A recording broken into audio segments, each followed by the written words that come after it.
Hello, all of my I Can Do Anything podcast listeners. This is your host, Robin Stuckel. Today I have Morgan Jackson. I am so excited to talk to her. She is the founder of Light 56 and is no surprise to any of my listeners.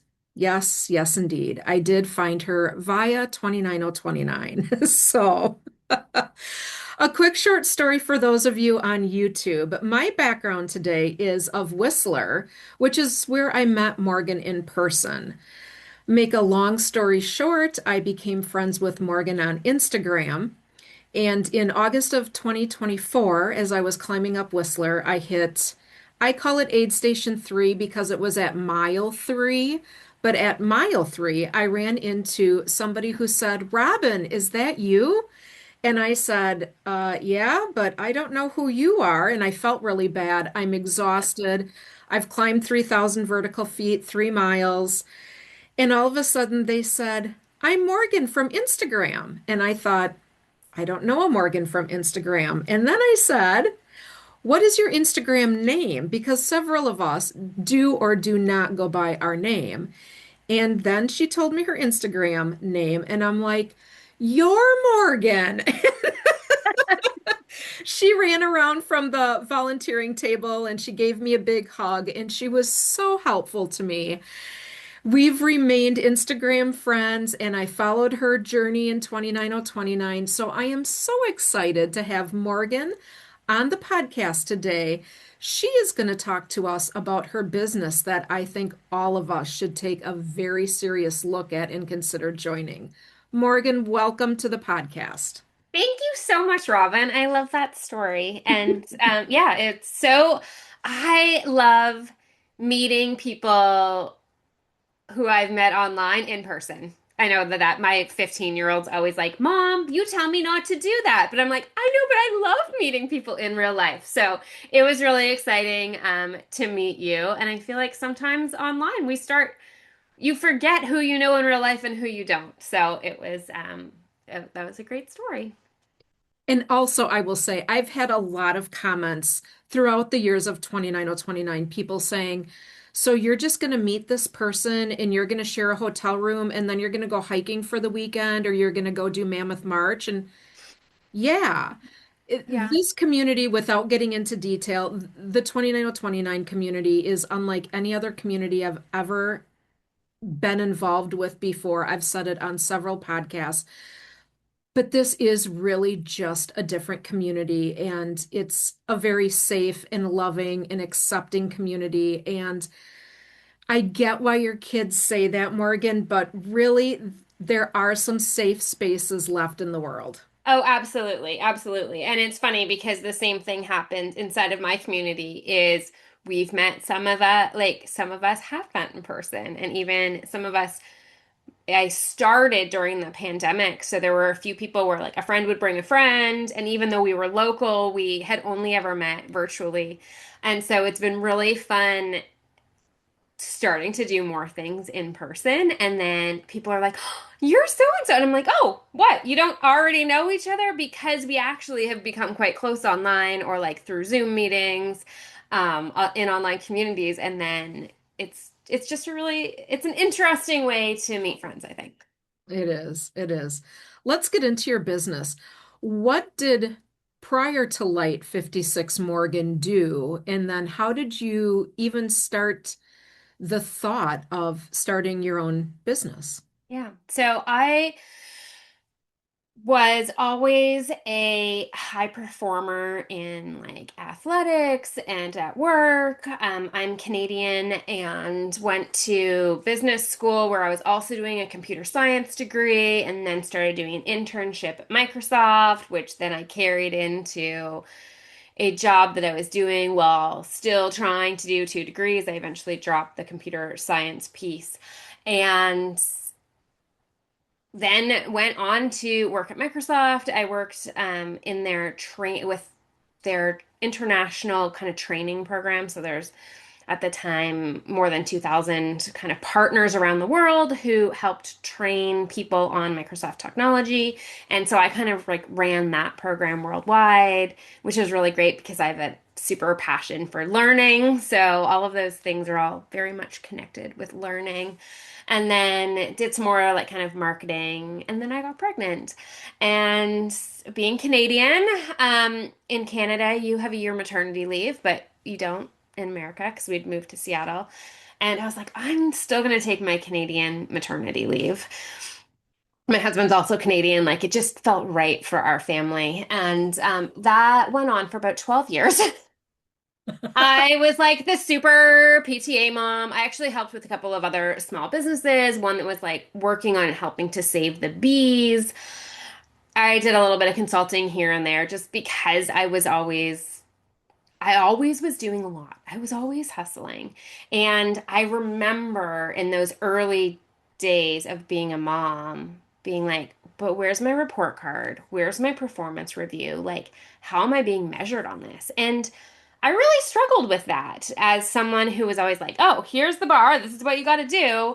And then to not have that as a parent was definitely something that like I internally struggled with, and then searched a bunch of different places and ways to learn and really dig into understanding like how I could set up my child to have intrinsic motivation in his life. And kind of like I really went deep into positive psychology and just how our brain works and how we develop different habits and behaviors.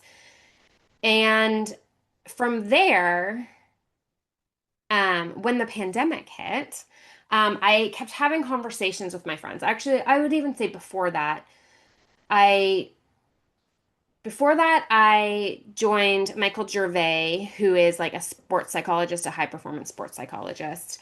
He works with the Seahawks. I'm in Seattle, big Seahawks fans over here. And his program is all about like training and how high performers work and like helping you learn the skills to be a high performer.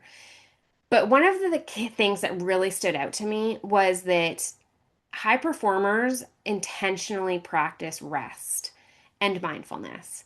And that just felt like the permission that I needed to be like, hey, so even these people who are performing at an incredibly high level, they're being really intentional about where they're getting their joy, where they're resting, like how they're balancing all of that. Because I just was struggling with this. I want to do it all. I want to hustle and get everything done. But I also like want to like nurture and be this loving parent and instill intrinsic motivation where I was always very like externally motivated. So I was kind of learning all of these different things. And then during the pandemic, I had a lot of conversations with friends, and everyone was like, "Oh, I really want to do this or I want to do that."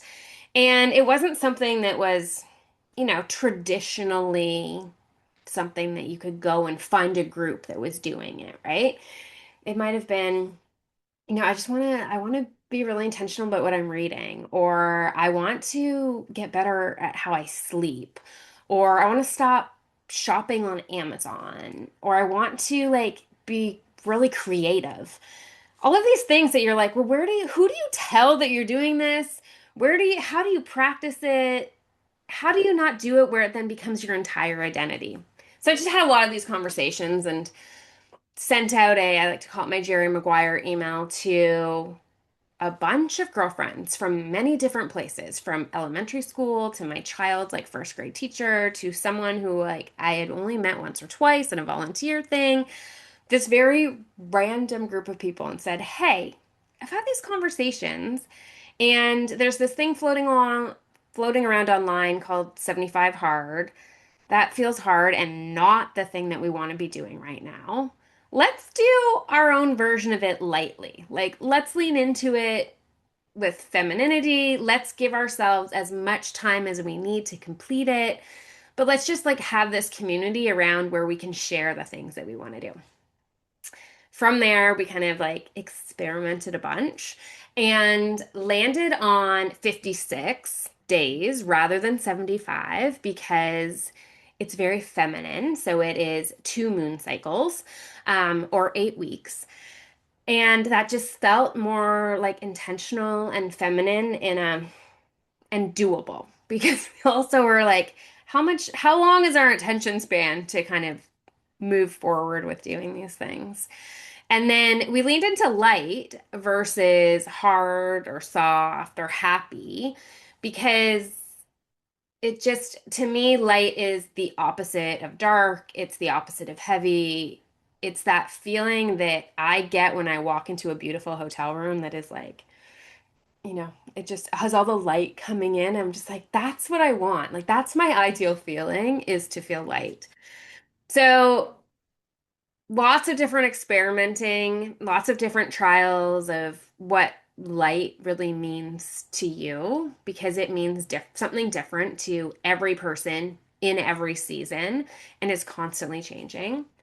So, from there, it kind of evolved, and I was like, there's something here. Like, I want to share this with more people.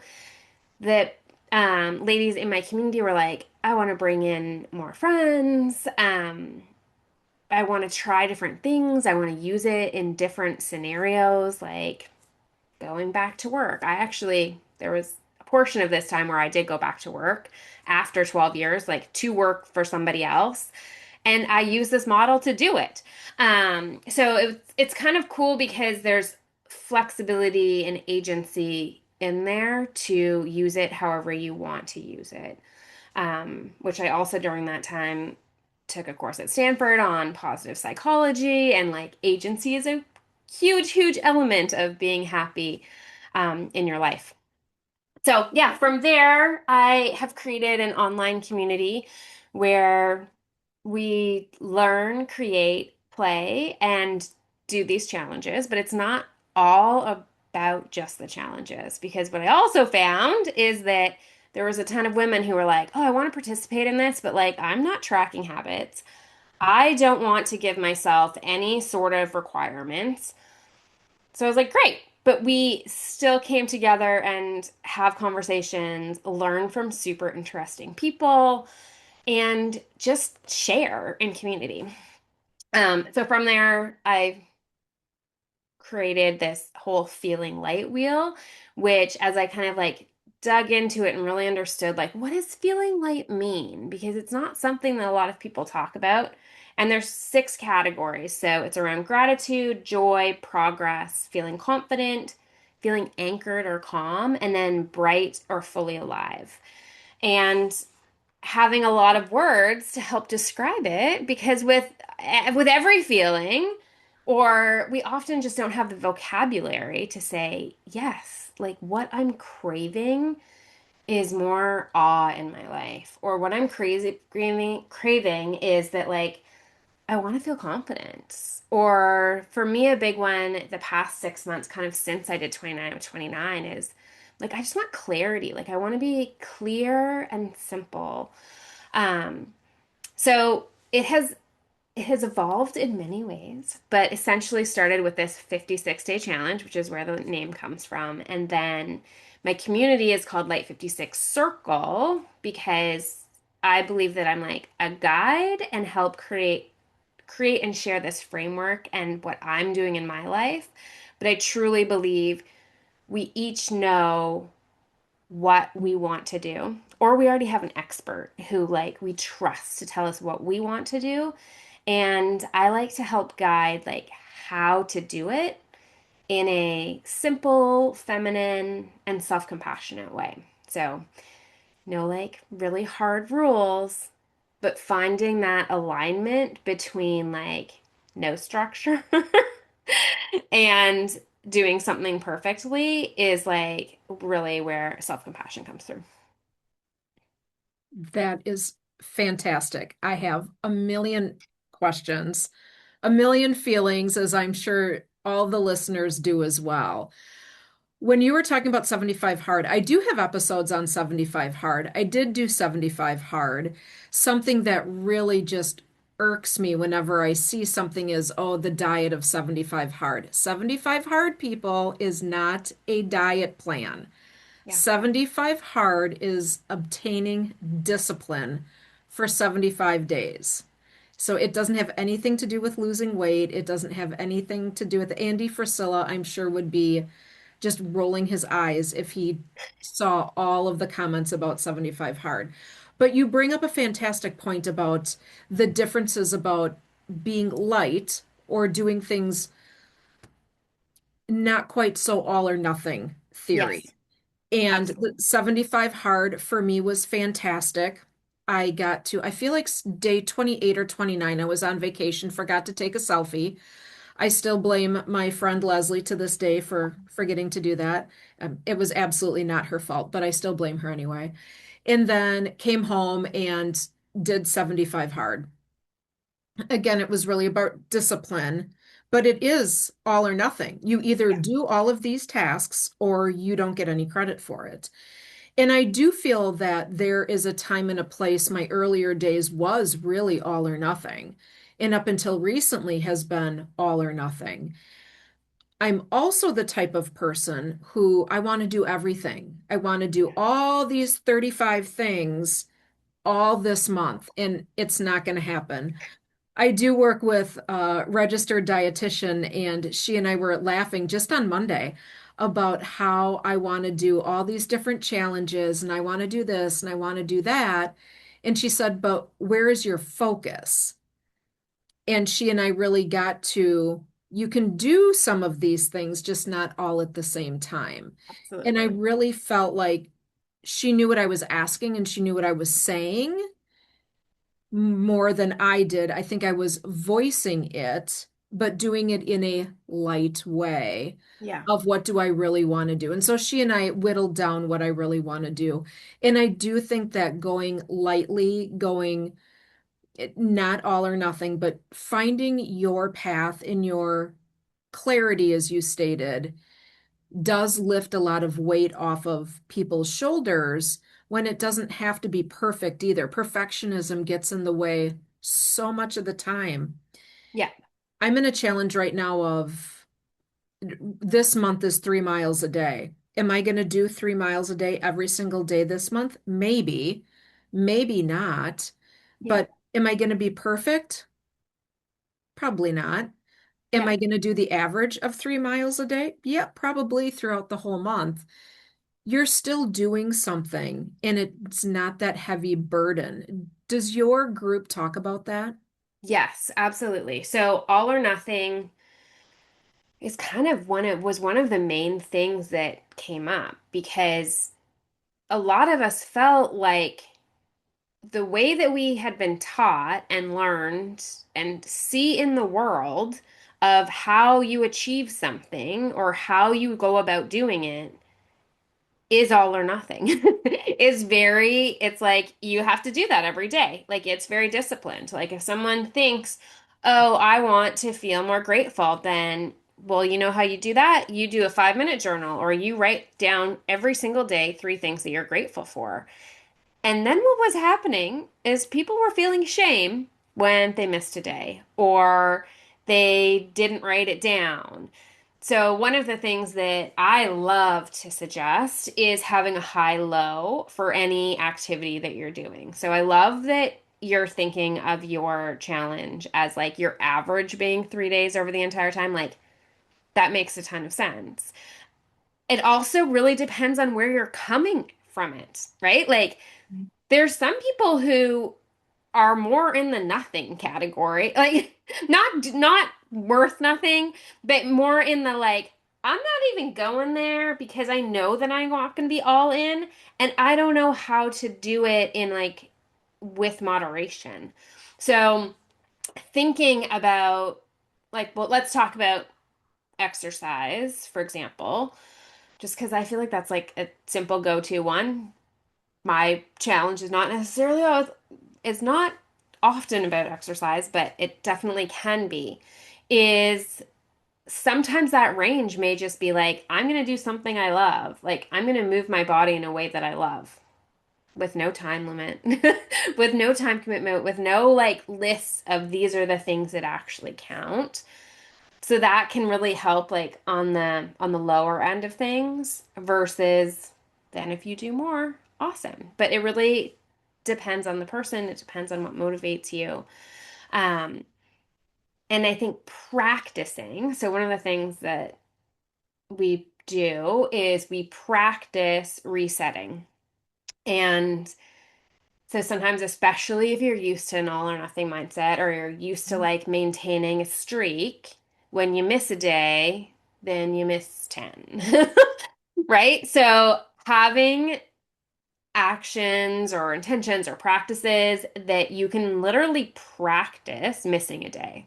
So sometimes if I have ladies who join me that are very much all or nothing, they'll come in with their tracker after a month and it is all perfectly filled out.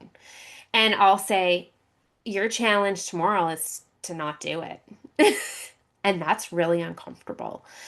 But that is a skill that we can practice so that then when things that are out of our control come into play, we have that muscle built, right? Like if Mhm. you're intentional about like, oh, I want to be able to maintain a consistent exercise routine, for example. Actually, let's switch it to gratitude practice. I like gratitude practice better.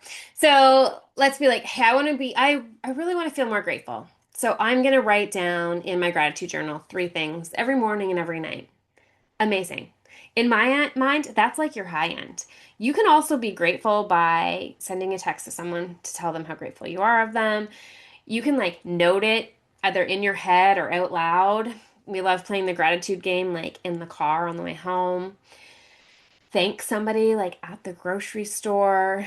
You could also write one thing down. Like I've been November and December, I practiced journaling and I have never been able to stick to like a writing practice. Like it's just not my strengths. And my bare minimum was one thing. So I wrote lists. I found that easier than actually journaling.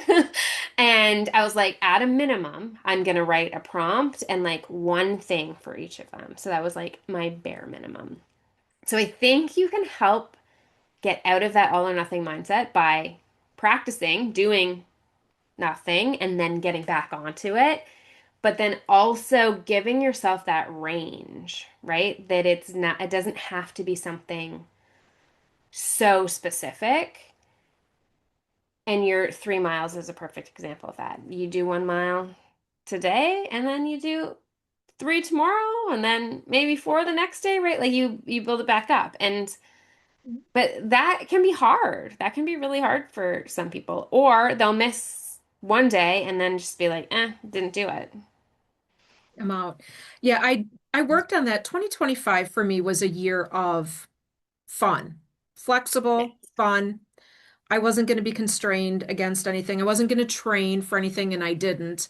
And it showed, but it was my light year, I'm going to say. It was my light 56 year. It Yeah. was just doing the things.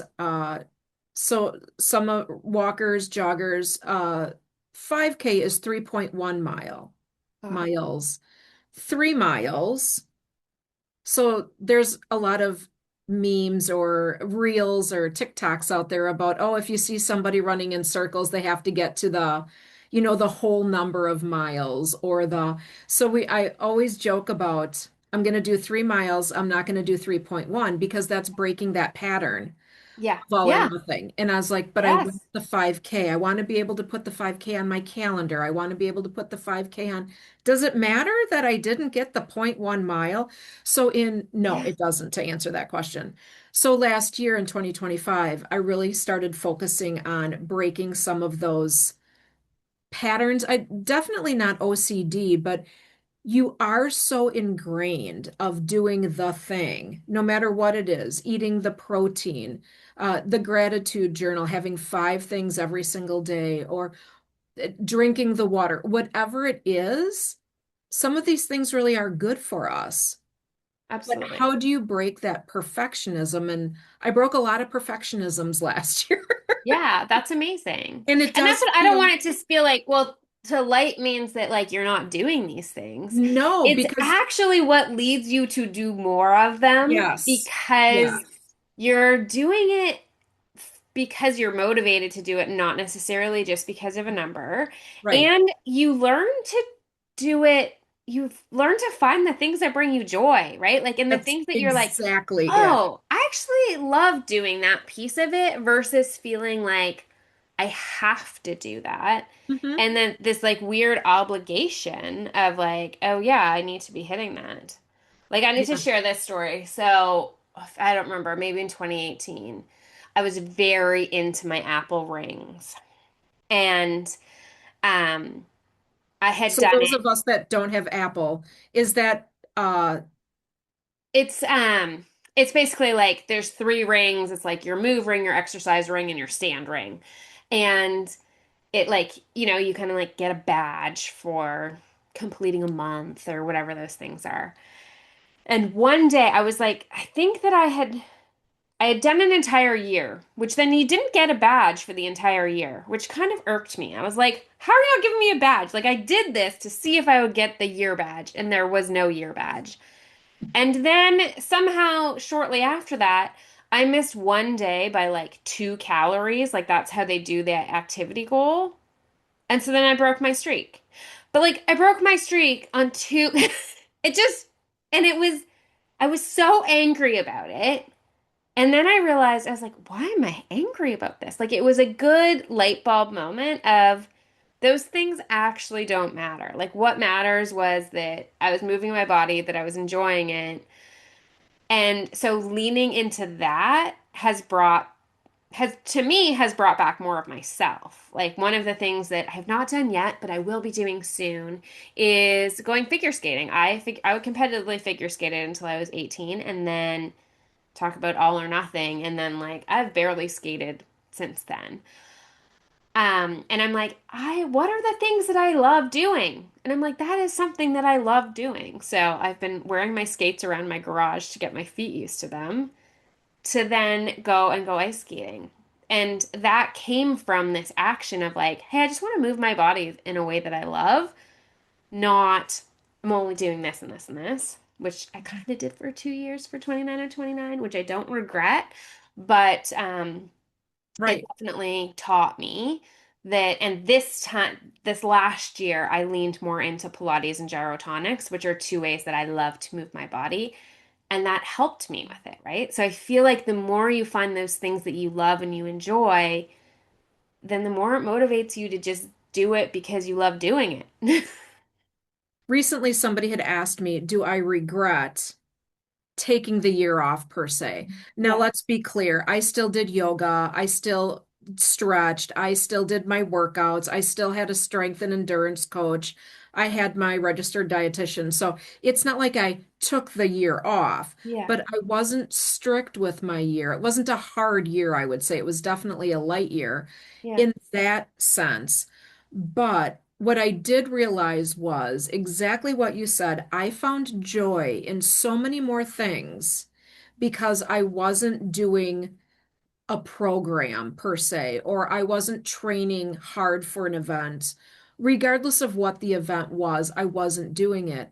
But what it did make me realize is that when I am doing the things that I really do enjoy, I can come into 2026 and do it with a lot of intention and very strictly, but knowing that I'm choosing this to be Yeah. strict because I enjoy it. And I Yeah. think that for me was a real light bulb moment to say, I really do like getting out on the trails. I really do like walking. I'm a good 20-minute miler. I am not fast at all. I am very, very slow Yeah. and I don't care. And I'm still going to go out there. Do Yeah. I want to do better this year than I did last year with not training? Yes. And it still is going to be light for me because I enjoy it so much. It Yeah. was really a year of intentional joy finding, if you want to call it that, Yeah. while I love still that. definitely maintaining a workout routine and nutrition, all of the things. But I really do think it helps you find joy, and you don't have to be perfect. You don't have to get the 5K every single day to Yeah. say, I did a really great job this month. Or you don't have to do anything, even journaling or writing down gratitude. It doesn't have to be perfect every day No. because as you realize what you really enjoy doing and what brings you the happiness and the joy and the sparkle, you're going to do it anyway because you really enjoy it. And then all of a sudden it becomes a habit, which is also what you talk about in Light 56. Let's talk about habits. Yeah, for sure. One thought on that before we close it is I like to say you want to become your favorite self and not necessarily like your best or your ideal or constantly better self. I think by becoming your favorite self, those things come along with it. But when we're leaning into just being our favorite, our sparkly, our light version, like that other stuff comes along with it. So, Mhm. just to throw out another word, I'm a big fan of words. Um, Thinking about being like who your favorite self is often not perfect. Mhm. Okay, let's talk about habits. So, this definitely started off as initially being very focused on habits. And kind of like what you were talking about is I think we also have I like to think of a different definition of what like a habit is. And it's kind of like a routine versus a ritual. You can kind of it's unique to you, A. And then I think it's really the most important thing is what's the intention behind it and why are you doing it? Are you doing something because it's a habit and somebody told you you should be doing it? Or is it actually leading you to be your favorite self or this version of yourself that you really want to be? So, do you want to share a habit that you've been trying to build or thinking of it? And then we can talk about how we might switch it to be light. Yeah, Or do you want me I to share some of like the habits that the ladies in my community or that I've built through this? sure. I would say hydration is something that I have always struggled with. I've never been good at hydrating myself. I do drink when I'm thirsty or when I start to feel thirsty, but I have never been the type of person that can just knock down a gallon of water and I'm normal with it. Yeah. I've recently started to see more studies come out that you don't have to drink half of your ounce, your body weight Yeah. in ounces, which I'm like, well, thank goodness, because some of us are just not that way. But what I do want to continue to build on is the habit of making sure that I drink a certain amount of ounces a day. Okay. Yeah, that's what I was going to say. My first thought was, well, what does success look like, right? Like, what does it mean to be hydrated? And for you, and that may be different for somebody else, or it may be different when you're training, right? Like, that actually to Yeah. me would be a really fascinating, and you probably have had this conversation with your nutritionist, but like, what does being hydrated actually look like? Because I feel like when we were training, it was more around like what color you're like all and like how often and all of those things. And like maybe it's not necessarily about the ounces that you're putting in versus the what it looks like from hydration. So that was my first thought on it. My second one was this was actually a challenge that I did when um 2.5 years ago, maybe. I used drinking water as my daily anchor. So, in my kind of framework for building habits in 56 days, I call them the ABCs. So, A is an anchor, B is a bright light or being, practicing being, and then C is a challenge. And each of those, you actually, the goal in 56 days is not to do them all every day, except for the anchor. So, the A is the only one that your goal is actually to do it every day. And I used water as my anchor. I was like, this is one that I actually have always been pretty good at drinking water, and I had one of those big jugs. So I was like, my daily anchor is that I'm going to drink at least 3/4 of this every day. And it's something that I'm like, if I got to right before bed and I hadn't done it, I could do it. Not that necessarily chugging water before bed is the best, but like you do that one time and you're like, okay, well, I'll be better about drinking my water tomorrow. This is why I Um, drink water in the morning. exactly. It's just kind of like that intention behind it. So the my other thought on this is I love I love like a ladder challenge. So this is like a fun one to do with push-ups. It's a fun one to do. We did it like a biking challenge. I've done it with like creating where we just like added time each day. So like day one was 1 minute, day two was 2 minutes, and kind of like building it up, or you can build it up by weeks. So that's also something that's nice to do when you're building a habit is like set yourself up for success where, hey, if you this is your like you ideally want to be drinking, I'm just going to use 80 because it's easy to divide by 8. So be like, in week one, I'm going to drink 10 ounces every day. That might be like way too low, but just for example's sakes. I'm In not week that two, bad, Morgan. exactly. In week two, I'm gonna do 20, right? Sure. And week three, I'm gonna do 30. And then you're setting yourself up for success because Yeah. sometimes I think that we have been taught or we think the way to be successful is to give ourselves a really high goal that we're going to do that. And you're often good at it like day one through 4 to 5. And then it falls off. And then comes with shame. It comes with lack of like it kind of destroys your confidence. And you don't want to get back up to doing it. So I love this idea of a ladder challenge, and it's about progress, Hmm. not being perfect. Hmm. The other thing you can do with that one is like say you are kind of wanting to just increase it each day and then you have a day where you don't or you fall back off, use that as your base and then you go up from there. So I think a big jug that has all your numbers on it is a good starting point, but just thinking of things rather than being like binary yes or no, it's that range, right?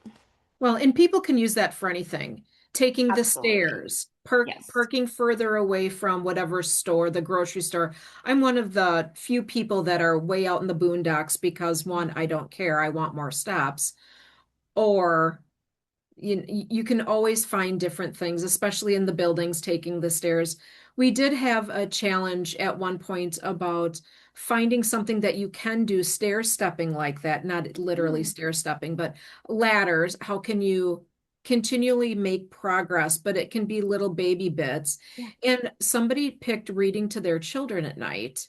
And so love it was, an extra 5 minutes every single night to really find out where the attention span was of the kids, but was really intentionally to spend more time with them, do that. something together that was positive and the kids like. So that approach can go for anything. It doesn't even Absolutely. matter.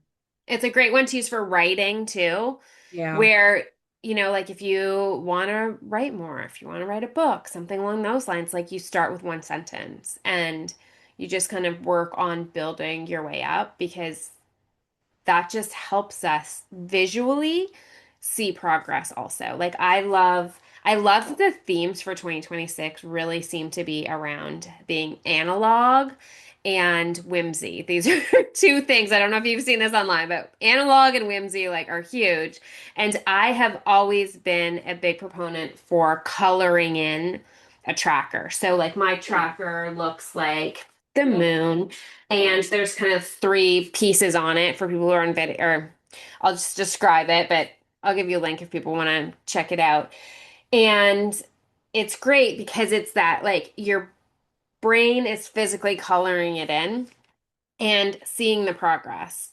A Mhm. lot of people are like, I am terrible at doing a daily tracker.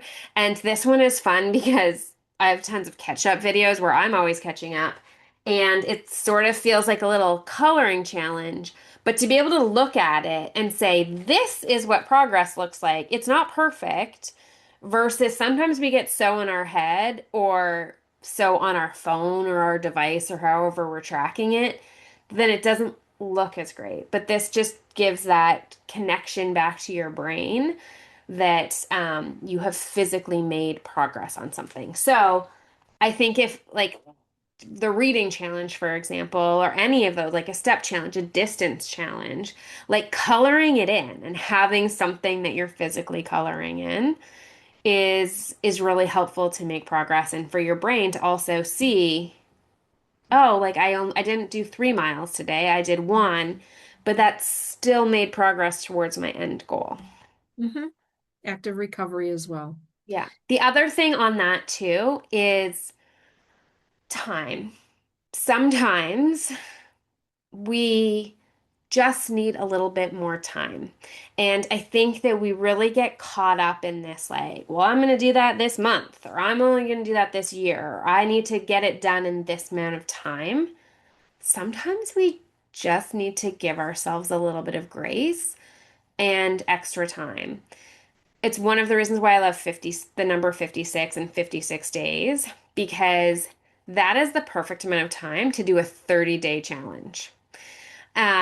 Which is a bit of a strange concept, but there are so many 30-day challenges out there for everything, right? From decluttering to Hmm. who knows what. Like, there's 30-day challenges for everything. Just go on Pinterest, you can find anything.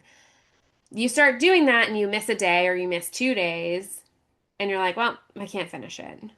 But if you just give yourself a little bit more time, then you are able to finish it. And then that progress is there that wouldn't have been when you're in this like all or nothing mindset. And I think that also prevents people from even trying or starting to do these things. Hmm.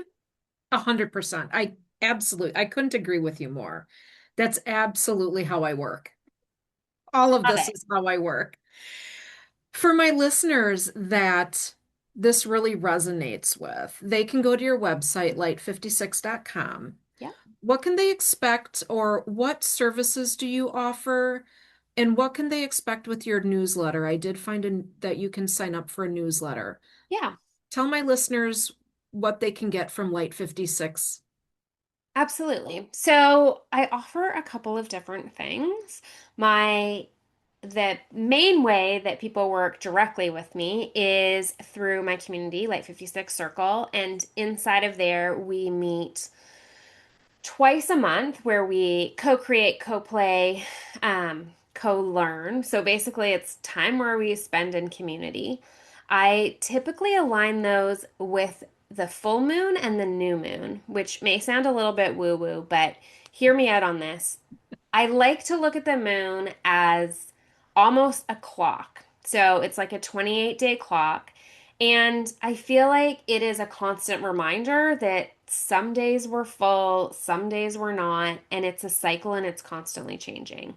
So that's one of the reasons why I like to lean into the moon. There's also, it's a good way to notice and see how your energy is impacted by the environment, which I personally have. There's actually tons of stuff out there if you think about how the ocean or how the moon impacts the tides and the ocean, and we have water in our body and all that good stuff. But during the full moon, we kind of let things go, we release, and we celebrate. So it's once a month that we remember to do that. And you kind of look up at the sky and the clock, and even if you don't necessarily come to the meeting, you get lots of reminders and we talk about that. So we celebrate the full moon, and then at the new moon, we just really lean back into what our intentions are, what you want to be doing to monthly, just recommit to that and recommit to it where we have a little bit of accountability. And then I also bring in a guest speaker once a month, which you can kind of participate in those or listen afterwards. And then I have an online community as well. It's kind of a private online community. It's not on Facebook or anything, where I do weekly check-ins with everybody, and we just kind of share what's going on in our life and share those pieces of progress and help motivate each other and share kind of cool ideas of things that we're doing. If that feels like a bit too much or you want to like test it out and see what that looks like. Oh, the other thing is inside of my community, that's kind of where you can do a 56-day challenge. So that's guided. I check in with you. There's different pieces that go along with it just to help encourage you to complete it, because that alone builds confidence in yourself. If you kind of want to test out and see the model, see a little bit of my kind of like how I guide people, how I teach, is I have a bunch of free 5-day challenges. So I have that is on my website as well. It's basically gives you the framework of how to do it and then some ideas to try and do it in 5 to 6 days. So again, giving yourself a little bit more time to just sort of like do a sprint of, hey, I want to try and build this habit or I want to get back into this routine. That could be a good one, honestly, for you to just start drinking water and be like, hey, what's that? What does that look like? What are some different ways that I can test it out or experiment with it? We actually do a bunch of those in the community as well, but there is a free one on my website. And then my newsletter is 1 to 3 times a month. I send out different reminders of just how to live light, some mindset tips and shifts. Sometimes I share reminders around the moon. Again, just if you're like, oh, that's kind of interesting, what would that look like? I share those things in my newsletter as well. That's awesome. Yeah. As we wrap up today, what's something that you would like my listeners to know that we have not discussed yet? Oh, that's a good question. I think the biggest thing that I want your listeners to remember is that I believe in you. I realize that I don't necessarily know you, but I have a strong, optimistic belief that we are able to do what we want to do, especially if it's coming from a place of like, it's coming from your heart and from your true desire to do something for you. I truly believe that you can do that. And I believe that you can do hard things in a light way. Sometimes we just need to relearn how to do that and give ourselves more time. That's my theme constantly. Just a little bit more time. That's somewhat ironic. My word of the year this year is timing, which came Oh, I love from that.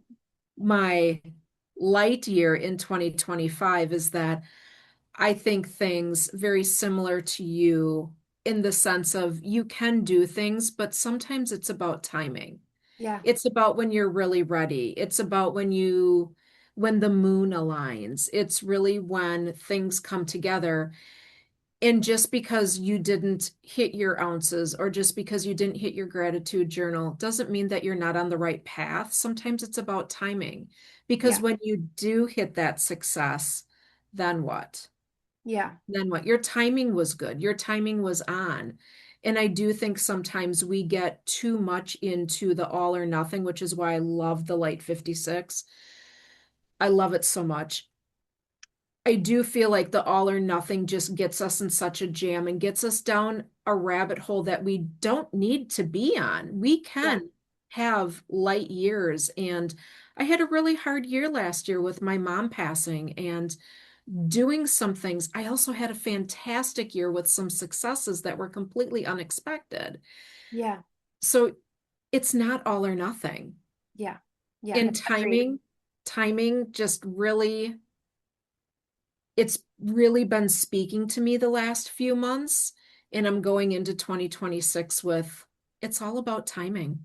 Yeah. No, I think that you were spot on, and that just made that tweaked me to also note that one of the reasons why I love to talk about light is that light exists when there's darkness. In fact, oftentimes light can shine through in the darkness as well, sort of what you were saying for last year. And that's why I lean into light versus necessarily like happy or joyful or all of these other things, is that light can mean so many different things.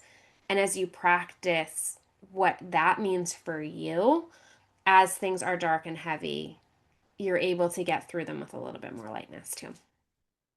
Let's end on that note because I think it's a wonderful way to end.